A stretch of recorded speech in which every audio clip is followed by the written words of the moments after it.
Sarah Stierch is next, and she's going to talk about her involvement with Wikipedia. And I have a little bit of involvement too, so while you're plugging your computer in.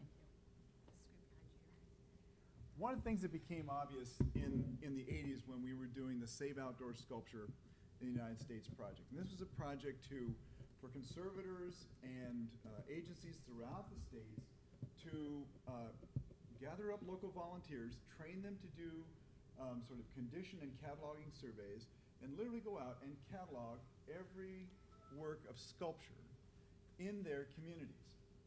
And what we found out that obviously a lot of sculpture was sort of in disrepair. The condition was terrible, things were deteriorating, and the reason was not that the work was not worth it, the artistic, creative, and communicative power of the sculpture was no good. It was simply that the relevance of the work at that site had been forgotten. That is, that its relevance to contemporary audiences had been lost. So the art was still great, but the relevance was in the minds of people who had passed, and there was no interaction with current members of that community. Sometimes those communities had even changed. So what SOS did is it got people on the ground learning about why that sculpture was placed there and who the artist was and what the original version was, and they started creating events, annual events around some of those sculptures. So they had contemporary relevance. The key answer here was that relevance ended up creating preservation. Because the pieces were suddenly meaningful and important to the contemporary members of that community, they contributed to its ongoing care. Wikipedia is like that on steroids because it creates continuous, real-time public interaction with these materials, not only from people in the community, but people who may be just passing through or people who are interested in this audience. And the support and love of those works goes way the heck up. So we learned that, age-old adage that if you will preserve only what you love love only what you know, and you will know only what you learn about. So education really turns out to be the key to conservation and preservation. Oh my God, I want to cry just like hearing that. I mean, having him say what he just said, I'm glad this is being recorded. So it just, so I'm Sarah Stierch. I'm a master's student at George Washington University. I'm getting my master's in museum studies. I historically don't come from the museum world. I was a makeup artist for 10 years before I decided to change my life and go back to college. And I do lots of other things. I have become very active in Wikipedia, and I'll talk a little bit about that in my presentation on how I got more involved in the community. And I am obsessed with public art. I'm a very annoying person to walk around towns and travel with because I go, look, public art, look, a sculpture, I have to take a photograph of that. So you'll learn a little bit about my obsession. And I don't have an art history background, but I've become an art historian because of Wikipedia. And that makes some people cringe, but it's the way of the world now. You know, we all can be scientists and conservationists, as I like to say, and I know they laugh at that. Obviously, I'm not the conservation person in the group, so one of them. So anyway, let's get started. Wiki Project Public Art. A Wiki Project is usually a group of folks who are already editing Wikipedia who come together who have a common interest. So I'm involved, I helped start Wiki Project Public Art. I'm involved in Wiki Project Feminism. I'm involved in Wiki Project Indigenous Studies. So it's cool, you get to collaborate with other people who have interests in these subjects. So this little birdie loves public art. This is our mascot, as you saw earlier, the pigeon. He's sitting here on Roxy Payne's work at the National Gallery in DC, where I live. So Wiki Project Public Art, a little bit about the history, got started 2009 with Jennifer McKaylee, who is now a professor at Alverno College in Milwaukee, and she's a public art scholar, and Richard McCoy, who is a conservator, objects conservator at the Indianapolis Museum of Art. And the two of them were interested in seeing how they could bring Wikipedia into their class about objects conservation and collections management at Indiana University, Purdue University, Indianapolis. We'll call it IUPUI for short. Or ooey pooey. So the program was to see, okay, we know IUPUI has a collection of about 33 artworks really interesting public art. And who cares about it? The students don't really seem to care. There's decent conservation that takes place about the objects, but how can we make people more aware and teach these students skills about writing about objects, photographing objects, and learning about conservation of these objects? And you obviously gave the great history of Save Outdoor Sculptures, so take some time off of my presentation so I can babble about other things. And so they decided to utilize the Save Outdoor Sculptures database through the Sirius database the Smithsonian has to find information about those 33 artworks. And they also utilized IUPUI resources to find further information if needed. So these students, this is a Dale Chihuly sculpture that's in the IUPUI collection in a hospital. The students wrote Wikipedia articles about all 33 of these sculptures, and this sort of was the launch for Wiki Project Public Art. As I said, the students learned a lot about collections management skills, which is kind of weird because you wouldn't think Wikipedia would be the place to learn that. But they learned about how to photograph objects and artworks, and a really new, interesting skill set that they might not get to have outside of the class or outside of having an internship or a project directly with an institution. And of course, they're writing about public artwork. And it kind of gained a little steam where Jenny and Richard said, okay, well, how can we make this bigger? And how can we get more people aware of our project? So I had finished up my undergrad at IUPUI, and I was already dabbling in Wikipedia a little bit. And Richard and Jenny and a fellow Museum Studies master's student who's actually speaking this week, who also works in Wikipedia, Lori Phillips, bugged me and said, hey, we know you're really into technology and mobile tech, and I was doing beta testing for Foursquare and for Gowalla, which are two GPS location, check-in, you can tell everybody where you're at, devices. And they said, we're doing this project about public art. It'd be really cool to see if maybe we can utilize Foursquare and or Gowalla to sort of make people more aware about these artworks. And I said, okay, that sounds kind of cool, and I went psycho. I went crazy and obsessed about finding every work of public art in Indianapolis, Indiana, where, I have a little bit of energy, if you couldn't tell. So, so I did. I went nuts. I utilized the Sirius database as my starting point, the SOS database, and of course I also documented newer works that have been created post 1994, which is when the SOS stopped, at least in Indianapolis. This is one of those pieces you would never know. It's in the heart of downtown Indianapolis. It's from 1896. It's Mercury and his two allegorical muses, and it's one of my favorite pieces. And I've written an article about this. All of these artworks there's Wikipedia articles about. And I took over hundreds and hundreds of photographs, uploaded them onto Flickr. We have a Flickr account. They're all CC by A, so Creative Commons by attribution, so the public can use them in whatever way they wish. And they're great because you can use them for Wikipedia articles. And we proceeded to document every single work of public art in Indianapolis. And that includes newer works since, since post-1994. And we have them lovely list on Wikipedia. There are links to the majority of the articles, or majority of the artworks have articles. Even little tiny sculptures in a graveyard that you would never even think about. Most people pass by. Were decided by the Smithsonian to be notable enough to be looked at and to be cared for. And some of these are still falling apart, and need this love and care. And I became in love with public artwork, and especially these lesser known pieces in graveyards and kind of weirder spots. And we made this list, and it's all geolocational, so you can click a map and you can see all of the sculptures come up on Google Maps of where they're located. And you can access it on your phone too. And it's pretty neat. We have all the works from the Indianapolis Museum of Art documented. And at one cool project, Jenny and Richard went on to teach another class together before Jenny moved to Milwaukee. And another collections management class. So the students decided to take the entire Indiana State House collection. And this includes works inside the building and outside. So for us, public art means anything that's available to the public, obviously. And I'm used to presenting this also to Wikipedians who think graffiti always, in public art is graffiti. And not saying it isn't, but. So this, the State House is considered public artwork. Anybody can walk in and view these busts and sculptures. So Richard and Jenny had their students document all these artworks, and they were actually given a commemorative award by the Indiana state government for their work at bringing awareness and conservation and care to these 100 artworks at the Indiana State House. They even found an artwork that was like abandoned. I guess they've discovered this like mysterious lost sculpture that nobody had the records of, and it's really simple, cool little things like that that make you know you're doing something for the right reasons.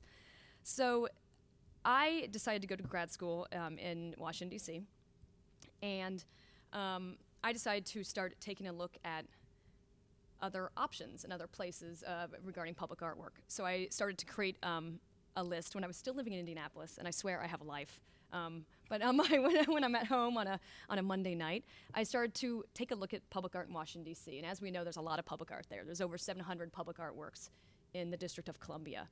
And I started to utilize a serious database, and I crafted a list of all of these works.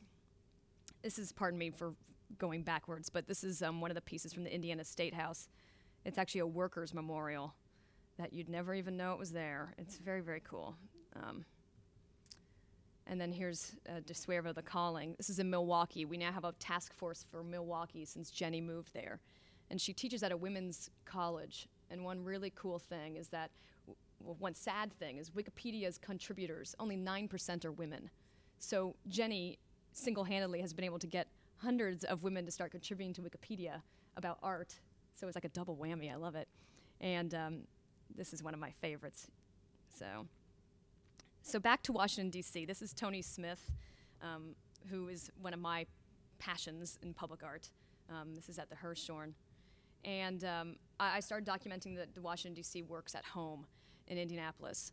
And by the time I moved there, I knew where every single sculpture was in Washington, D.C., and what had problems, what had weird stories about them. I know more useless information about public artwork than probably any other person who's ever lived in Washington. But I made this list, and I'll go back to that one. That's got a weird story. So this is the list of public art in Washington, D.C. Washington, D.C. is broken down by wards. So I took the time to break all of them down by their ward locations. And using Google Maps, it actually took way longer than it should have. And you can click on the different wards. So Ward 1 is going to be where Howard University is, or my neighborhood, actually, the U Street corridor. Ward 2 is the National Mall, so all the artworks in the Smithsonian, the Hirshhorn, et cetera. They all have their listings of information about the size, who made it, what year, what's it made of, links to further resources about it for researchers in footnotes, photographs, and then, of course, an individual article about each one of those artworks. There's over 700 in DC, and we've documented about 350 so far. And that's myself and maybe about 5 dedicated crowdsourced Wikipedians. And one of them I only just met, a few months ago, and he's like my crowdsourcing success. But he has fallen in love with public art to the point where now he's obsessed and travels to go photograph it. And this guy was he's a retired engineer. So the fact that we can have a retired engineer who thinks Wikipedia is cool writing about public art, and now he's like this little layman scholar, is really inspiring. And so I know he can't be the only one. So Washington, D.C.'s task force, we're still writing articles, and we have task force now all over the world. We have them in Paris, we have Philadelphia, Baltimore is forming. Hampton Roads, Virginia, small town, but great collection. My next goal is to work on San Francisco, so if anybody wants to lend a hand, let me know. And of course, we have Milwaukee, we have Madison, Tampa, Florida. So there's a lot of opportunity. New York City, we still need New York City. But like I said, the really cool thing is that people are starting to become aware about these, because we have apps, a mobile phone app for Wikipedia, where you can actually geolocate yourself, and then it'll tell you what articles are around you. And so when you're standing by my apartment in Washington, D.C., and 5 public art sculptures come up, it's pretty cool. And knowing that other people are seeing that, and it's my writing, is really empowering. And we do include information about the conservation of these works. So the SOS database does list what the conservation status was of that, or the treatment needed, if any, of that object in 1994 or 93 or 92 or whenever. So usually it's treatment needed, well maintained, it's a very minimal amount. But sometimes if you do extra research, you can find current information about what's taking place with these objects. The National Park Service is really great at documenting future or current conservation projects with their public artwork. So we get to update it. one of my goals in the next year is to be able to actually work directly with conservation scientists to say, here are these artworks. Let's start letting the world know how to take care of them. And I mean, I know people like to keep things to themselves because we all want to publish. We all want, we want to be the first to say. But Wikipedia is one of those places where the community who's forgotten about these artworks or doesn't have the affordability opportunity to maintain them can go to Wikipedia and say, oh, here's a simple thing that our community can invest in to help maintain this Tony Smith that just happened to be here because some weird guy plumped it down in our neighborhood in the 1960s. How can we maintain that artwork? And so that's one of my goals in the next year or so. So if anybody wants to lend a hand, let me know. So we've learned about a lot of amazing artworks. This is a sculpture of Pan. This is in Indianapolis, Indiana, right downtown. We have a kind of like our own little national mall. Pan, this is the second Pan we've had. He was actually stolen before. There was this guy running around Indianapolis who was a conspiracy theorist about the Illuminati. I don't need to get into that right now, but he believed that this was a Masonic, satanic representation of the end of the world, some crazy, awesome, weird conspiracy. So he started stealing him. He stole him twice. And it became this like local kind of news media thing in the 1990s. So this is the, third Pan actually to be installed in Indianapolis. But who would know that? I do, and it's in the article on Wikipedia. And if you love useless information, Wikipedia is your place. So there's our little Pan story. There's Tony Smith again. See, one of my other interests is to work with actually artist foundations about conserving and bringing awareness about the entire Tony Smith collection around the world. How can I locate all of these? How can I document all of them? And how can I have a high-quality documentation about Tony Smith, whether it's on Wikipedia or related wiki or an open resource for the communities and for the public? This is Rabboni. This is actually, oh goodness, I can't remember who did it, but you'd all know his name if I said it. This is in Rock Creek Cemetery, and I just think it's such a moving piece. And it's beautiful, and SOS covered it. So, yeah, public art. We've written hundreds and hundreds and hundreds of articles utilizing crowdsourced people who don't have art history backgrounds or conservation backgrounds from around the world. Museum studies students, average individuals, who don't have art history backgrounds, like I mentioned. This is actually another piece in Indianapolis. This is a gigantic piece of limestone. It's like bigger than this table, and it's just carved with faces. So I guess this is sort of a great representation of crowdsourcing when it comes to Wikipedia. This is another piece in Rock Creek Cemetery. This is actually the mother and the daughter are buried here. So there's her mother reading to her.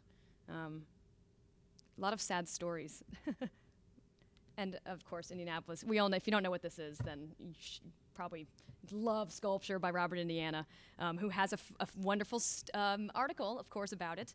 And the Indianapolis Museum of Art has been very supportive of the project. We actually have documented all of their artworks, and they've been really open to letting us come into their library and work with them and their conservators to learn more about their works. So I could go on, but like I said, we've documented hundreds and hundreds and hundreds of artworks.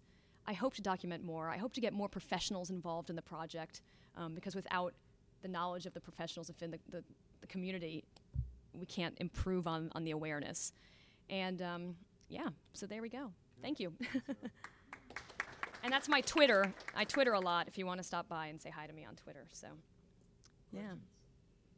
Has anyone here ever edited Wikipedia? Contributed. Anybody ever contributed to Wikipedia? I know Nancy has. Not much. Nancy, do you have a question?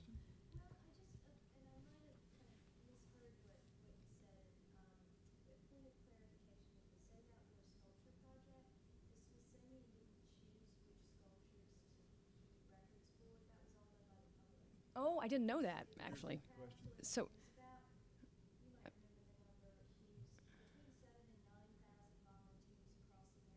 okay, wait, hold on. I'm going to repeat what you're saying really quick so I don't forget. So Nancy's clarifying the history of Save Outdoor Sculptures, and this is something I'm excited to hear. So Nancy clarified that.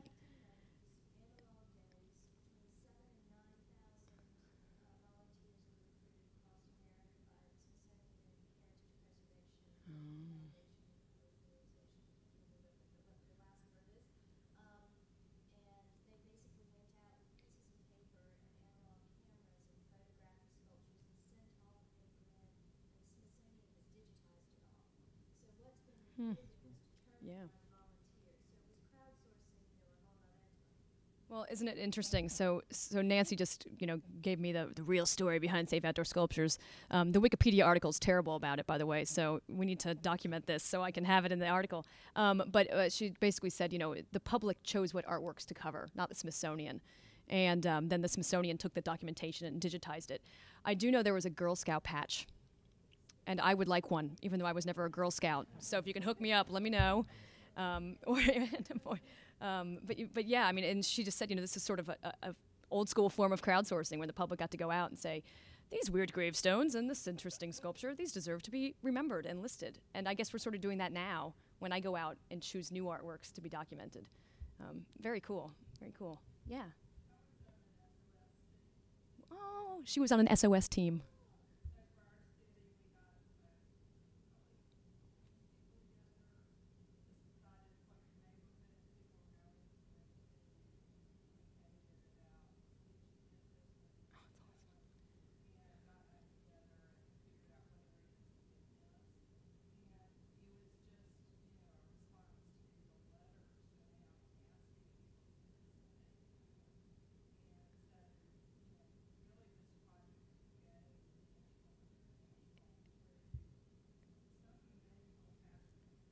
Yeah. Well, she was just repeating that she was actually originally on the SOS, one of the SOS teams, and that through one simple letter, a group of people came together to go explore these public artworks in their community and, pick a neighborhood, double check who got what, and that's kind of what we do now. I mean, we have these things called Wiki Takes. So Wiki Takes Atlanta, where we pick a subject or we pick things that need better coverage on Wikipedia, and we all go out and take photographs and document them. I'm waiting to do one on PublicArt, but I haven't had the time yet. But it's sort of a similar project, and I'd love to be able to see a revitalization of SOS, I guess, we called it Wikipedia Saves Public Art originally because of the SOS name. So it's so cool to hear your story about it. Yeah. Yeah.